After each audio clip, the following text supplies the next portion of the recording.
เอียงตัวเอาผ้าห่มปกไว้ในเอียงทั้งหลังนั่นแหละตัวนี้คือยังล่ะ เราไปจองมึงเอียงโทรทัศน์บ่หรือยังโทรทัศน์ตายโทรทัศน์ตายเลยมันเบิ่งบ่ได้ป่ะเลยมันตายแล้วเลยเบิ่งหาเปิดมันบ่ได้บ่เปิดบ่ติดบ่ล่ะเลยโทรทัศน์เปิดเบิ่งดูมันเบิ่งได้อยู่บ่หรือเบิ่งบ่ได้ล่ะเบิ่งบ่ได้มันเบิ่งบ่ได้เลยมามันน่ะคือบ่เห็นเนาะโอ้ไฟดับเลยเบิ่งก่อนได้แล้วล่ะบ่เปิดก็ได้ระวังไฟช็อตได้ผลทางกระตุกใหม่ๆนี่มันยังเปียกอยู่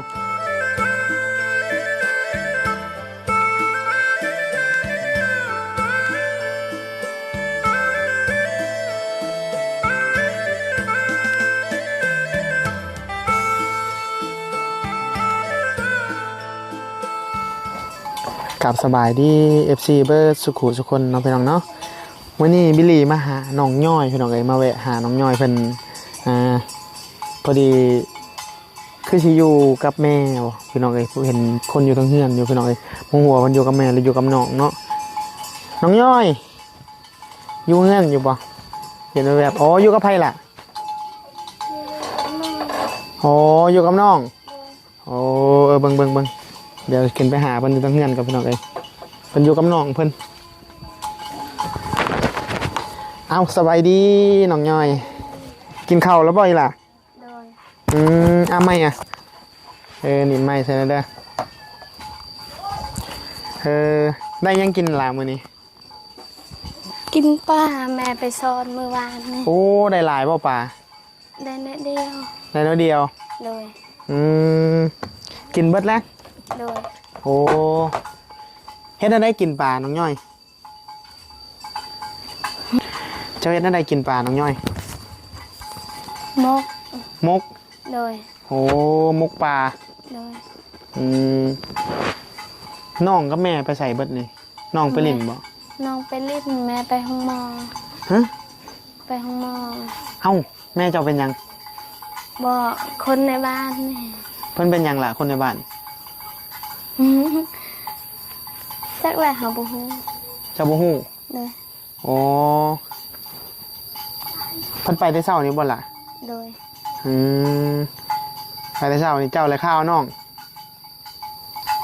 เลยบ่ได้ไปเนาะเลยอันนี้ได้สิได้ยังกินข้าวแรงซะมื้อนี้จักแหละบ่ฮู้เลยบ่มีนั่นกินบ่ล่ะแล้วแม่สิมาบ่ล่ะมื้อนี้มาตอนแรกเลยแล้วเจ้าเอาง่ายๆว่ายังบ่มีแนวกินเนาะมื้อนี้เนาะตอนแรกกินบ่ปลากินบ่เลยเดี๋ยวเบิ่งปลาให้น้องนี่เอามาประมาณ2ผูนเดี๋ยวสิเอาปลาให้ไอ้บ่ได้ซ้อนแต่ว่าไอ้ได้ปลาคือกันไอ้ก็น้องไปลินเบิดพี่น้องเอ้ยน้องเพิ่นไผสิ1ข้าว1น้ำซะจะน้อยคันเจ้าน้องคอยโอ้ระวังน้องตกเฮือนเด้อล่ะเด้อเลยนี่แหละระวังนะจะดังไผดังหยังกันเที่ยวเนี่ยมึงน้องไอ้เด้อเป็นเห็ดกินเห็ดอย่างกะเขาเป็นอย่างนั้นน้องจ้าบ่ได้เป็นอย่างบ่เหลืองอะไรเนาะก็โตเหลืองน้องเจ้านี่เอาปลามาอีกแล้วทั้งเนื้อเชียวปลาให้เอานี่บ้านเจ้าเขาขายพูดจักพันนี่จักแหละหาบ่ฮู้แม่จะไปสอนได้ตัวใหญ่ซ้ำนี้บ่ป่าบ่ปลาตัวน้อยปลาซิวปลาเช่อันนี้ปลาใหญ่บ่เอาไปไว้นี่พี่น้องเลยปลาบิลลี่เอาให้เฮ็ดกินตอนแรกนี่ล่ะได้ปลามาฝากน้องให้แม่เฮ็ดสุกินบ่ล่ะจะหน่อยแม่มาพุ่นแล้วเนาะบ่น้องล่ะอยู่บ้านนี่ก็เขาเฮ็ดคือช่วงย่ำผลย่ำนี่เขาก็ไปหาจับจิรอจะยังมาขายอยู่บ่ได้อยู่บ่ บ่ได้บ่ โดย อืม ได้อยู่ได้หน่อยเดียว เขาคิดเอง เขากินเอง โดย เขาบ่ได้ไปขาย โดย อืมเป็นยังไงฝนตกเมื่อวานนี่เปียกบ่ เปียก เปียก โดยเปียกหมดตัน พากระปบไปอยู่ใส่จ้ะ อยู่พูดอยู่เฮือนนี่ อืมปบอยู่เฮือนไผเลยเฮือนพี่น้องลุงมาบ่ โดย อืมมื้อนี้คันแม่บ่มาได้เสียสิพากันอยู่จังได๋คันแม่บ่มา แม่มาตอนแรก แม่มาตอนแรก โดย อืมเบิ่งน้องเพิ่นเรื่องเหลืองเนาะน้องเจ้าเนาะกระโตเหลืองแห้งพี่น้องเอ้ยน้องเราผู้น้อยนี่คันสมมุติว่าแม่บ่มาเจ้าเฮ็ดกินเองก็เป็นบ่ปลานี่ เป็นอยู่ เฮ็ดหยังแน่เป็นเฮ็ดแบบใดแน่เป็นปลานี่ แกง แกงเอา โดย อืมแกงปลาพี่น้องเอ้ยคันสมมุติว่ามื้อหน้าอ้ายสั่งให้เจ้าไปขุดจิรอให้นี่ได้บ่คันสมมุติอยากซื้อจิรอนี่มื้อหน้าเจ้าไปขุดให้ได้บ่ ยันเฮาคาเวียง โอ้ยข้าวน้องบ่ บ่ค่ะเสียหญ้า เสียหญ้าให้ โดย อืมเขาไปเสียหญ้าให้อยู่บนสวนพุ่นแหล้วเนาะอืมคือว่าอะไรพี่น้องเอ้ยเนาะน้องเราเป็นเสาหลักของครอบครัวนี่แหละเฮ็ดหยังก็ค่าแต่เราผู้เดียวนี่พี่น้องเอ้ยเนาะเพิ่นครัวเพิ่นอยู่บ้านกะเขารับจ้างอยู่บ่เดี๋ยวนี้เขารับจ้างคนงานอยู่บ่ บ่ บ่ได้จ้างครับ โดย อืมเอียงตัวเอาผ้าห่มปกไว้ในเอียงทั้งหลังนั่นแหละ ตัวนี้ คือหยังล่ะ เราไปจองมึงเอียงโทรทัศน์บ่เลยหยัง โทรทัศน์ตาย โทรทัศน์ตาย โดย มันเบิ่งบ่ได้ป่ะ โดย มันตายแล้ว โดยบังเฮาเปิดมันบ่ได้ บ่ได้บ่เปิดบ่ติดบ่ล่ะ โดย โทรทัศน์ เปิดเบิ่งดู มันเบิ่งได้อยู่บ่หรือเบิ่งบ่ได้ล่ะ บังบ่ได้ มันเบิ่งบ่ได้ โดย มามันน่ะคือบ่เห็นเนาะ โอ้ไฟดับ ไฟดับ เลยบังเฮาเบิ่งก่อน ได้แล้วล่ะบ่เปิดก็ได้ระวังไฟช็อตได้ผลทางกระตุกใหม่ๆนี่มันยังเปียกอยู่ ไฟดับ ไฟดับ เลยตายเลย เจ้าก็เบิ่งได้อยู่บ่แม่เปิดเบิ่งได้อยู่บ่หรือเบิ่งบ่ได้ บังบ่ได้มันแบบมันคือบ่มีสัญญาณแบบนั้น โอ้มันเป็นแบบบ่มีสัญญาณ เลย มันบ่มีคนมาแปลงให้บ่ เลย อยู่บ้านนี่บ่มีไผแปลงเป็นบ่ล่ะ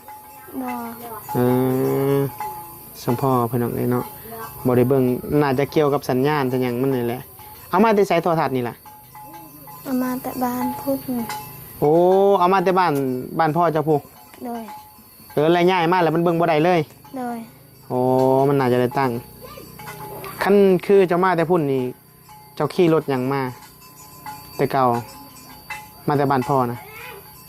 หาจ้างรถ รถหยัง รถเข้าเฮือ น้องอยู่ผู้เดียวเพิ่นน้องเอ้ยยังย่านอ้ายอยู่บ่คุมื้อนี้ยังย่านอยู่บ่ ยานอยู่ ย่านอยู่ เลย โอ้เฉพาะพี่น้องเอ้ยเนาะเว้าไปนำกลมหน้าไปนำยังย่านวิลีอยู่พี่น้องเอ้ย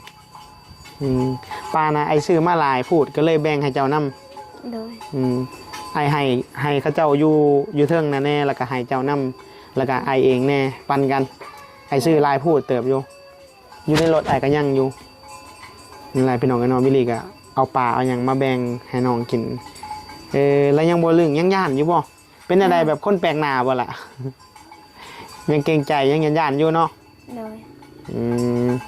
คนขี้เหล้าบ่ได้มาหาบ่ บ่ ได้มา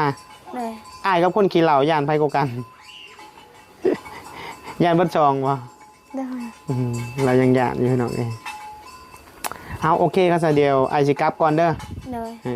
เดี๋ยวมื้อหน้าเดี๋ยวคันมีหยังก็เดี๋ยวสิซื้อมาฝากใหม่ เลย นั่นแหละพี่น้องเอ้ยนะน้องซื้อหยังก็ซื้อย่อยเนาะ เลย น้องย่อยเพิ่นพี่น้องเอ้ยยังย่านบิลลี่อยู่พี่น้องเอ้ยบ่ได้มาดนหลายมื้อเลยน้องก็สิบ่ลืมเคยบันไดปนมาให้อ่านนะนั่นแหละพี่น้องเอ้ยเนาะคือ คือเล่าหาเดี๋ยวนี้เราอยู่เฮือนหลังเนี่ยเราอยู่ผู้เดียวเล่าคือเรากับย่านๆเนี่ยเพราะว่าวิลลี่กับบริมาพี่หลายมือแล้วแล้วก็แม่เล่าหาไปห้องหมอพี่น้องเอ้ยคือเราอยู่กับน้องไฟผ้ากระดับพี่น้องเอ้ยวิลลี่ก็ได้เอาปลาและแบ่งให้พี่น้องเนาะกะช่วงนี้ก็อยากไปหลายบอนอยู่พี่น้องเอ้ยแต่ติดขัดเนาะขอโทษขออภัยนำทาง FC หลายๆเด้อเนาะจังใดก็ถ้าติดตามถ้าเบิ่งแหละเดี๋ยวสิหาทางไปอยู่พี่น้องเอ้ยบิลลี่อยากไปบอนไม่ๆอยู่แต่ว่ารถบิลลี่มันรถต่ำไปบ่ได้พี่น้องเอ้ยโอเคนะพี่น้องเนาะสำหรับคลิปนี้บิลลี่ก็สิขอจบเพียงส่ำนี้เดียวเป็นจังไดก็ฝากกดไลค์กดแชร์ในเด้อพี่น้องเอ้ย